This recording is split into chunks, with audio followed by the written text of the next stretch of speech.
Welcome to Talking Supply Chain. In each episode, top supply chain industry professionals and the nation's top thought leaders join host Brian Strait and share their unique insights to help supply chain managers stay one step ahead of their competition. This is Talking Supply Chain.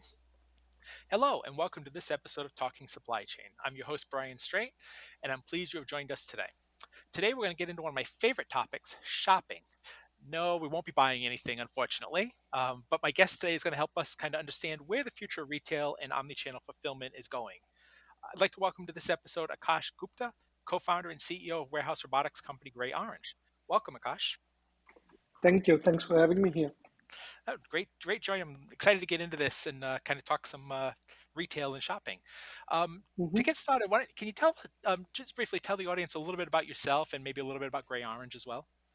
Sure. Akash Gupta, co-founder, CEO, GreyOrange. GreyOrange, we've been out here for last 12, 13 years, started our journey with supply chain automation. And as the world evolved, today we are helping largest of the retailers to build most efficient omni-channel networks, either by automating supply chain or by managing or kind of converting retail stores into truly omni-channel nodes, getting the customer experience right, but also getting the omni-channel execution done through stores and using that inventory effectively. And I think it's a very interesting topic to talk at this point of time. Yeah, great. And I'm interested to get your take on this. Obviously, you said you've been around about 12 years or so with Gray Orange, so you've got some perspective here, I think. Can Mhm. you kind of just, as we set the stage for the conversation today, can you kind of talk a little bit about what changes you've seen with consumer expectations over the last few years? I know COVID created a lot of change, and Sure. kind of what that change is and what the impact it's having on the retail industry in general. Sure. Yeah, I think when you look at overall, I think there are two or three core things that have changed. I think the first thing is, of course, the instant gratification or the timing bit of it, where you would want to get something delivered in few hours or a day or two. I think of course Amazon led that charge, and today I think that's a basic expectation from anybody kind of shopping to kind of receive their items within few hours to a day or a couple of day max, right? That's been one expectation. I think second thing is that the whole aspect of being able to interact with a brand in an omni-channel fashion, and I'll just quickly double click on this, is that can you really look at what's available in the store and go and pick it up, or can you you are in the store and you are look, there's something not available, can it get shipped immediately? So I think just there is a expectation of interaction with the brand in an omni-channel way, and a very seamless way, where irrespective of where the inventory is, the consumption, both the buying part of it, the discovery part of it, the buying part of it, and then receiving part of it, seems to be in a very seamless is what the expectation is. And now, what it really means for retailers, right? To kind of take care of these two expectations is that they need to look at, their, inventory network differently.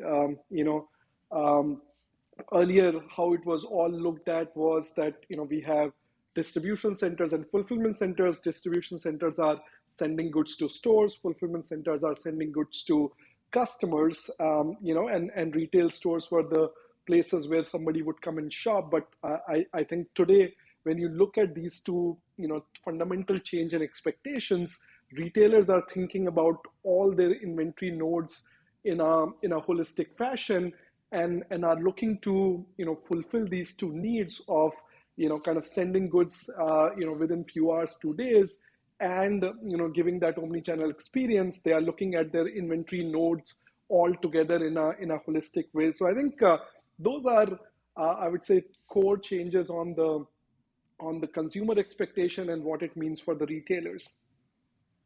Yep. I want to you mentioned inventory management as part of that, right? Hmm. And I want to zero in Hmm. on that a little bit. Hmm. Ever Hmm. since COVID, people have become aware of what the supply chain is, right? Like Hmm. nobody Hmm. cared prior to Hmm. COVID. Hmm. Then COVID happened, Hmm. we all cared. Hmm. Um, and that kind of has made the supply chain customer facing in Hmm. many ways, Hmm. right? And e-commerce Hmm. has certainly done that. And that impacts a number of areas. It's marketing and sales. It impacts delivery drivers and warehouse For sure. operators, Hmm. communication with customers, right? So Hmm. with that focus, and especially on the inventory management, as customers log on and want to see whether they have inventory, where's inventory? Can I get it? How quickly can I get it? Hmm. Um, can we focus a little bit? How do retailers deliver on these promises of fast and accurate delivery and inventory management? Like, so what kind of strategies, I guess, in order to accomplish these things, so that that customer facing portion of this is successful? Yeah, yeah, yeah. I think a couple of things. So, firstly, I think retailers are in that journey of not really segregating their inventory as retail and e-commerce inventory, right? Till I would say 3, 4 years back, most of the retailers were looking as this is my retail inventory and this is my e-commerce inventory, right? And from the inventory management perspective, that is rapidly changing, where you are not really allocating the inventory to a channel at the very beginning. You are basically looking at the demand and at the very last moment allocating your inventory to a particular channel, right? So that's one fundamental change in inventory management strategy that is being kind of implemented, and people are looking at it, and it's almost become a necessity. Second piece of it is that inventory in retail store, inventory management and inventory accuracy in retail store has started becoming very, very important, because when the retail stores were just being used for somebody coming in, and they would pretty much get what they see and that's it, right? And but today, Yeah. you are shipping from store and likes of that. Today, if you look at effective inventory accuracy in the store, and why I'm saying is effective, because I call effective is that when you really need it, can you find something within couple of minutes? Because you can't find something couple of minutes, it's really not there. So if you look at effective inventory accuracy in stores, it's still in mid 80s, right? Which means that 20% or so of the orders that you want to ship from store, or people want to come and pick up from the store, you cannot be done, because of inventory accuracy. So the need for having inventory accuracy in the retail stores, where you are able to really pick, pack, and ship, or prepare it for the collection, has become really, really important. So I think just summarizing it, making sure that the inventory allocation is happening at the very end of the journey to a certain channel, and then ensuring that inventory accuracy in stores, because warehouses always had much better inventory accuracy, because you were kind of showing that inventory on the websites and things like that. But now today, the retail inventory also has become so important. Having the right inventory accuracy in stores is second part that has become very critical. Yeah. So, and that goes without saying that data is a huge part of making this successful. Absolutely. Yeah. Right. Yeah. So can you kind of talk about what you're seeing as far as retailers, the way they're using data, and are there areas that maybe retailers are not taking advantage of the data that they have available to them? And is there some part of it that just saying, they're just missing out on this opportunity there? Yeah, I think this is one topic where, at GreyOrange, we have spent a lot of time, especially on the retail side of it, because when you look at just from the data perspective for e-commerce, right? Today, I think we are all aware of it, that anytime we click on some website and anytime we put something on cart, and, all our actions on a website are tracked, right? So you would, my history, your history will be all available in every website that I went and clicked on these three items. I spent 10 minutes looking at this item, and likes of that, right? Now, if you just translate that to the retail store, where you still are getting 60, 70% of your business done, there is just one data point that is traditionally available at the retail store, that you bought or not, right? That's it. That's pretty much the only data that is available in the retail store. but there is opportunity of lot more data that you can kind of do, you can utilize, right? If you're looking at fashion stores, what is getting tried, what is getting bought, on what aisles is the customer spending more time on, what they are really trying to buy when they are unable to find something. So there is a lot more consumer behavior that is available in the stores to basically learn from and kind of optimize the overall retail part of it. And that data is today does not get captured. I think today we are looking at some of the RFID solutions that we are working with some of the retailers, which are helping them to, pretty much look at retail store as a web page where you really have a good understanding of what people are trying, what people are buying, where people are spending more time, and likes of that. And that data is so valuable in running the overall retail business. And coming back, that data also really helps the merchandising team to make sure that they are ensuring the right inventory levels and inventory management is much better and likes of that. It also, I was just looking at this example. We did this study with one of the customers that, what you're putting on the windows of your stores also is starting to drive the e-commerce traffic for that product, right? Oh, So things are, interesting. so connected, and this just having this data that, I put something on the windows of my store and my e-commerce transactions for those SKUs went up, is a very, very valuable data to have for a merchandising team who's kind of figuring out how do they place the inventory correctly and how do they leverage all of this correctly. So I think there are tons of aspects of interaction of consumer with the inventory that you can capture that can really help you to place the inventory better and also kind of make sure that you get the best yield out of the inventory. Yep. And I think that's so interesting how that's kind of developed over time, and that's really what's fun. Led to this omni-channel fulfillment environment that we're living in today, Mm-hmm. Mm-hmm. because in the end the point of retail, there's only one point of retail, and that's to get a product into a customer's hands, right? Correct. However you do that. So the omni-channel fulfillment model is allowing the stores and the online and everything to navigate, and allowing the office, the warehouses, I should say, kind of navigate that. And part of that process make it so much easier these days is automation. I think this is exactly where you guys at Gray Orange kind of excel, right, with the automation Mm-hmm. component of this, and tech component. But so many companies install automation and Mm-hmm. robotics, and then they don't actually see the benefits of that. That it may Mm-hmm. create Mm-hmm. more inefficiency. So um, Mm-hmm. let's start, maybe if you can kind of talk about from the fulfillment side, what are the types of automation that retailers should be looking at, and where are the best fits? I guess the second part of that question is, where are the best fits for humans alongside them Sure, in that sure. process?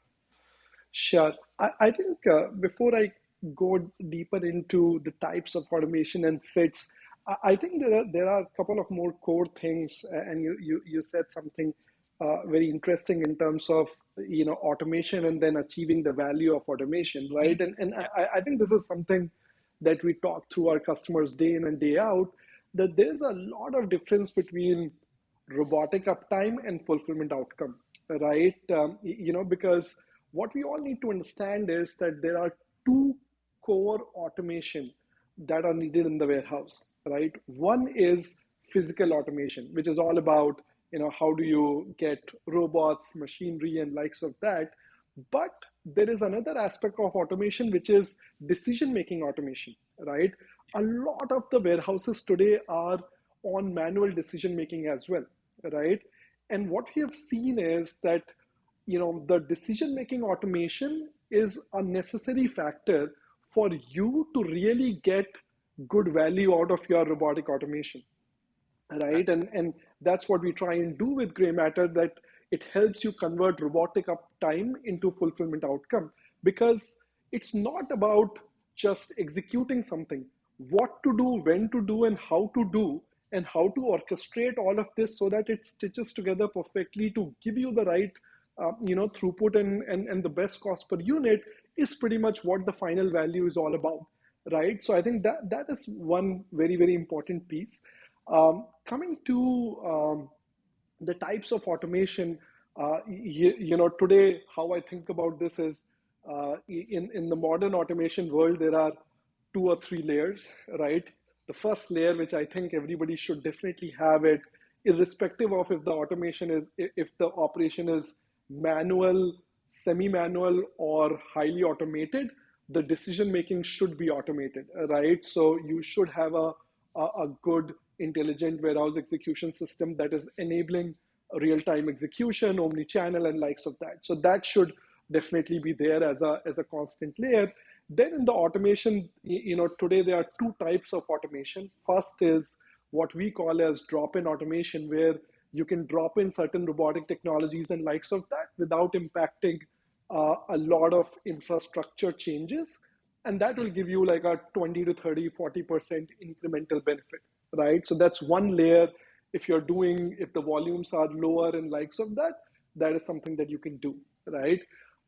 The second, which is more advanced automation, is where you really have to change the infrastructure and likes of that. It can still be done in a brownfield warehouse or a greenfield warehouse, but you change the storage infrastructure and you basically place like a goods to person system or likes of that, which will give you 2x 3x benefits, and really help you scale the whole warehouse up.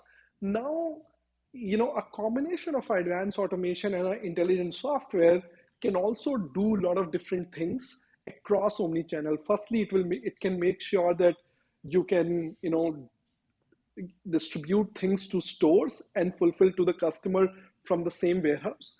But also you can apply a lot of intelligence in how you are replanning stores. Like there are cases where we are sending put ready pallets or trolleys to the store, so that when things reach to store, you don't need to sort them. It's almost like they are arranged in the trolley in the sequence you need to replan your shelves, right? So you can do a lot of good things in your warehouse itself, that makes things like distribution and fulfillment very conducive to your store. There are customers who are shipping goods from warehouses, for, let's say, pickup in store, right? How do you do this intelligently so that you don't increase the amount of work in the store? Again, kind of is an important part, and these things can only be done when you have decision making automation through a good WES and robotic automation all coming together. And I always love to ask this question about that, because anytime anybody talks about putting automation in, robotics in, the first question out of everybody's mind, right, is, Mm-hmm, well, what does this mean for the people? mm-hmm, mm-hmm. Right. So I assume that humans are still going to remain a key part of this process. So I guess one, where do humans fit as we Yeah, no, automate more absolutely. I think, facilities? I think if you look at any kind of physical automation in the warehouse, there are literally two major work that gets done. One is mobile. So one is basically just moving things from point A to point B, and second is manipulation, which is taking things from one case to putting it into an order box or into something. So there's mobility and there's manipulation. And today, how where the state of automation is, mobility is something that has been, that is completely solved, right? There are multiple methods of automating the mobility part of it, but then there are aspects of manipulation that still, where human beings are still much much more efficient than any machinery out there, right? And they were not really efficient on mobility because there were people walking miles and miles and getting tired and likes of that. So today what automation has done is kind of removed mobility, but which has made manipulation, which is picking items and just kind of managing these things, much much easier and faster and more efficient, because people don't have to do mobility part of it. So I think where the state of automation today is, it's a fairly good balance of what people are good at and what machines are good at, and it's a good combination, giving lot more efficiency. Yeah. So as humans remain part of this process, Hmm. I think this is a question I've always been curious about this question, and that Hmm. is as an organization decides, hey, we're going to add robotics, we're going to add automation to our fulfillment operation. Hmm. Our that requires sometimes maybe a rethinking the design, the network Hmm. design. Hmm. Do you think, from the perspective, how do I drop automation into our current facility? Or do you say, how do we insert people into an automated facility? In other words, do you think, as you think about redesigning it or designing a new one, if the case may be, Hmm. do you think Hmm. automation first and then humans, or do you think humans first and then automation to supplement? Yeah, so I think with automation, there is definitely some bit of process paradigm thinking change, right? If you operate the warehouse, exactly in the same way, which is automated, right? It's not going to give you the right value out there, right? So I think whether it is brownfield, like a manual warehouse you're putting automation, or a greenfield new warehouse where you have automation, you're bringing in people, I think there is a certain amount of change management and learning curve, right? So either ways, there has to be a lot of focus on change management, thinking change, and likes of that. And that's an important journey every operations have to kind of make, irrespective of, are you going to do automate a brownfield warehouse or kind of building a new warehouse. I have been part of hundreds of these go lives, both on brownfield and greenfield. And I think change management is pretty much equally needed. Of course, in a brownfield warehouse, you got to unlearn a little bit and learn. So there is a slightly heavier overhead to it, but still, I think there's significant change management or learning that needs to be kind of imparted, and the whole way of working of operations need to evolve to really get the value of out of automation. Yeah. So yeah, I mean, so it's that part of it's a change management. It's the communication, right? That Hmm. plays a Hmm. big role in the success of Absolutely. any initiative you do. Yeah. Hmm. I do want to get to two additional questions here Hmm. in the few minutes we have left. Um, starting with it, starting with the future of retail stores. So Hmm. increasingly, as you've talked about already, that the stores are acting as fulfillment centers in many Hmm. ways. Hmm. Hmm. So how do you see this growing and continuing to grow, where the stores become more of a fulfillment center and less of a traditional retail store? And or how do you see the role of the store eventually Yeah. evolving? Yeah.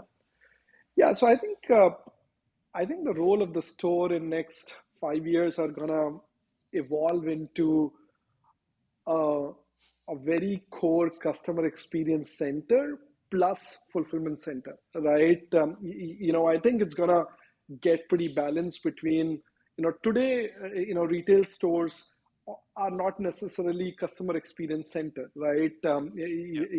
There is a hint of it, but not necessarily a true customer experience center. So I think, if I were to imagine a store 5 years down the line, it will be a perfect combination of a customer experience center, very, very, kind of intentionally built for giving that unique customer experience, but also the back end of it acting as a fulfillment center. So I think that's the balance. And we one of the customers, we are pretty much redefining the role of store associate into a omni associate, right? Because what if you were to do this, the role of a store associate is going to change so much, because on one hand they will have to be focused on that differentiated customer experience. On the other hand, they still need to kind of operate with pick, pack, ship, and things like that. So, we're pretty much defining the role of a store associate with a couple of our customers into Omni associates, because that's what we believe it's all going to get to, where you provide a very differentiated, personalized, unique customer experience in the stores, but also use the back end of the store as a very effective fulfillment center. I think that's the balance it's going to hit.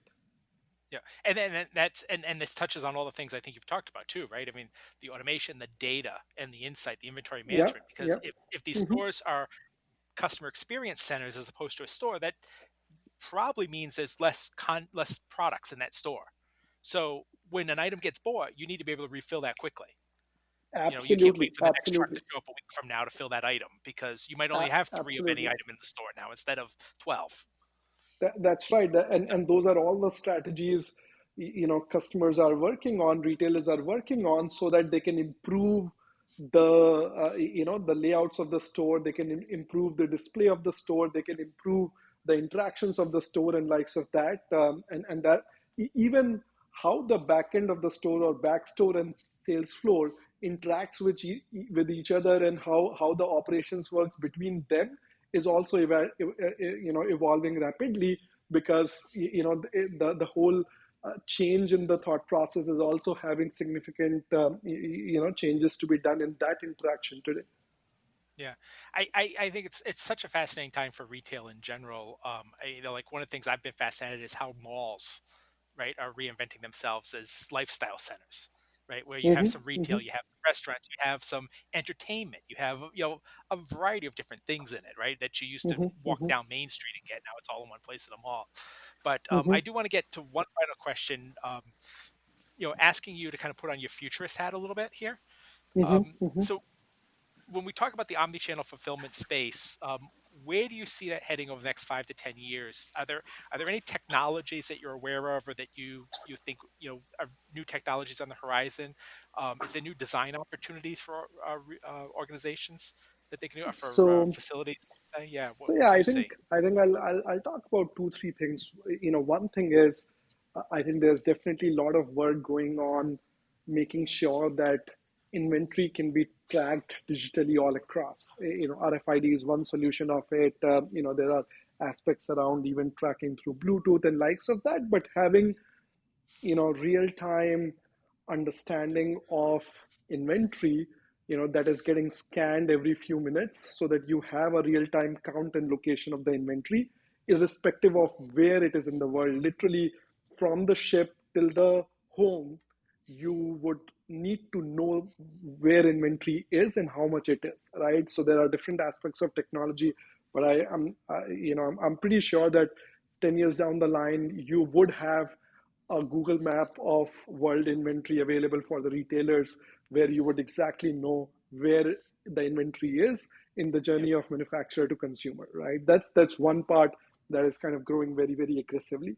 Second, I think, you know, I think there is a Amazon Prime version of a loyalty thing within the retail. I strongly believe that when you start looking at that premium customer experience, right, there has to be some kind of Prime version of loyalty apps or kind of loyalty programs within the retail stores, where you can provide premium services around virtual try on, being able to book fitting rooms, being able to get fashion assistance, or being able to get home improvement assistance and things like that. So I believe that the whole loyalty programs today that are there in the retail stores, which today haven't really taken up, none of us really care a lot about today, that do you have a retailer's loyalty program, right? Because